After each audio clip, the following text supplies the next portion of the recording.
Good morning and welcome to Daily Devotions with Pastor Joe. We're going to look back into Elisha's life once again.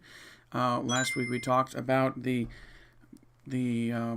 chariots of fire that surrounded Elisha and the servant who had to have his eyes opened and the soldiers who had to have their eyes blinded. And this week we're going to be looking into this siege of Samaria. It's a period of time where the king gets angry with Elisha, thinking that Elisha, being the representative of God, must be at fault for the famine and trouble that they are facing. So right here in verse 24 of chapter 6, 2 Kings 6:24, it says, "And it came to pass after this that Ben-Hadad, king of Syria, gathered all his host and went up and besieged Samaria.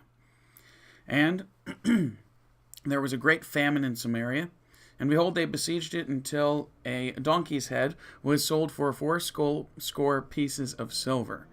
Could you imagine being so ridiculously famined in your land that the head of a donkey with hardly any meat to it is sold for fourscore pieces of silver, so 80 pieces of silver. So that's pretty insane to think about. And the fourth part of a cab of doves' dung for 5 pieces of silver. That's a pretty horrible meal, in my opinion. "And as the king of Israel was passing by upon the wall, there cried a woman unto him, saying, Help, my lord, O king. And he said, If the Lord do not help thee, whence shall I help thee? Out of the barnfloor, or out of the winepress? And the king said unto her, What aileth thee? And she answered." Now, we'll stop here a second in verse 28. Don't go any further, because I want to explain just what's happening before we get into exactly what's happening. See, when Syria is besieging Samaria, they have surrounded their city, they've blocked off all of their access to their fields and crops, and there's nothing that Samaria can do to get out to get food. And so they're running out of their storehouses of food. They're too afraid to go out and fight because Syria is rather large. They've got a huge army out there, and Samaria just doesn't have the firepower to fight back. And instead of going and saying, God, we need your rescue, they're just kind of living their life hoping that Syria will give up. And so the king of Israel is going along, and I mean, things are inflating ridiculously to the point that people are just desperate for anything they can to eat. That's how bad things have gotten here in Israel and Samaria. Verse 28, the king said unto her, What aileth thee? And she answered, This woman said unto me, Give thy son that we may eat him today, and we will eat my son tomorrow.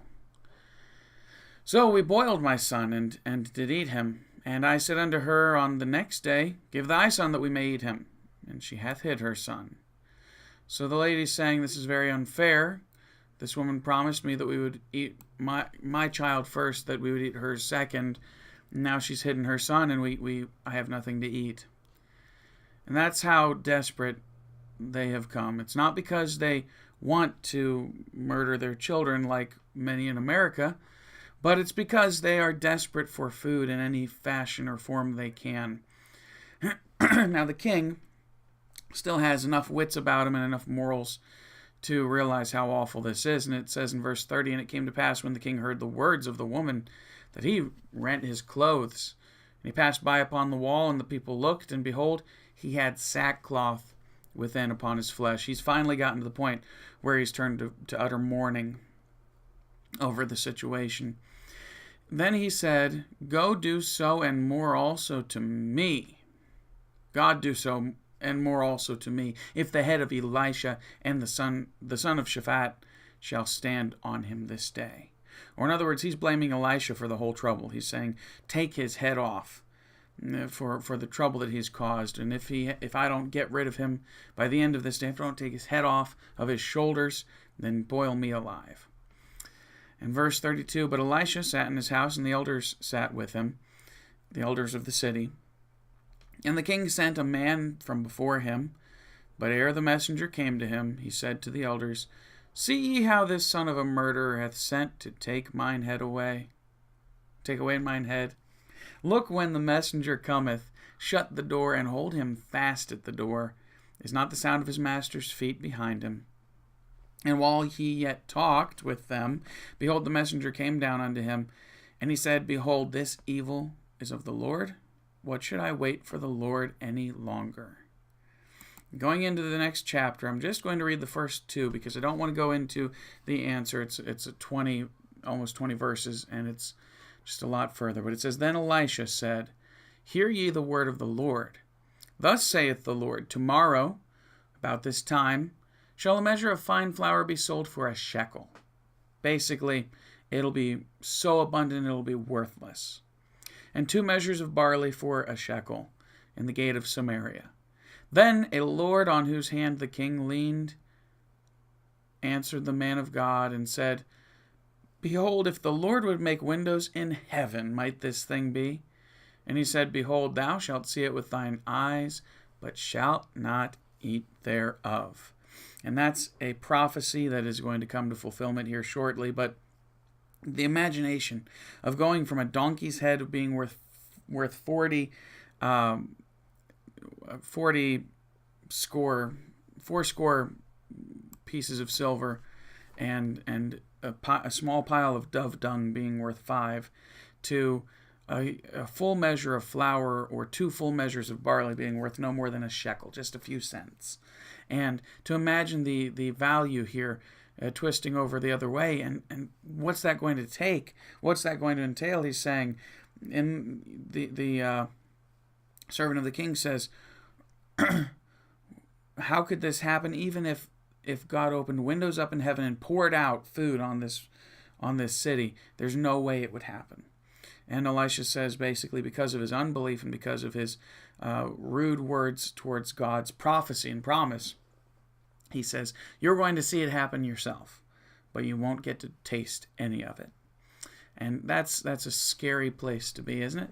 You want to be careful not to doubt the Lord and doubt what he can do for you.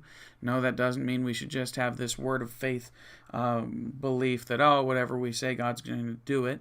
No, we need to be very careful to seek the Lord's will on things first.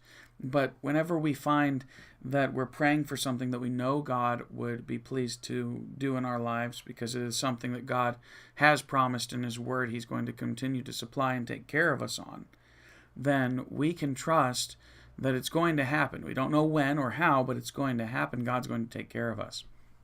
So, looking into this story, it's just a very fascinating history of a historical account of what happened during this time. Their city was besieged by Ben-Hadad of the Syrians, and as their food has inflated ridiculously. It's impossible basically to eat, to the point people are willing to eat their own children. And the king gets so upset, comes to Elijah, and it's surprising to me, it says, on whose hand the king leaned, here in verse 2. So it seems like the king was pretty weak and weary, and maybe he was getting old. I don't know exactly why, but we know that this prophecy that Elisha gives, it's not windows in heaven, although God could open windows in heaven if he wanted to. It is that he's going to bring the most unlikely chain of events forward to drive Syria back out and get the food back into Israel's hands. So, anyway, if you have any comments or thoughts or things you'd like to add to this little discussion, add them down below in the comment section. Like, comment, subscribe, share with a friend. God bless. Have a great day in the Lord. Be careful out there. I know out here right now it's snowing pretty bad, so be careful. Have a great day in the Lord. See you later on another Daily Devotions with Pastor Joe.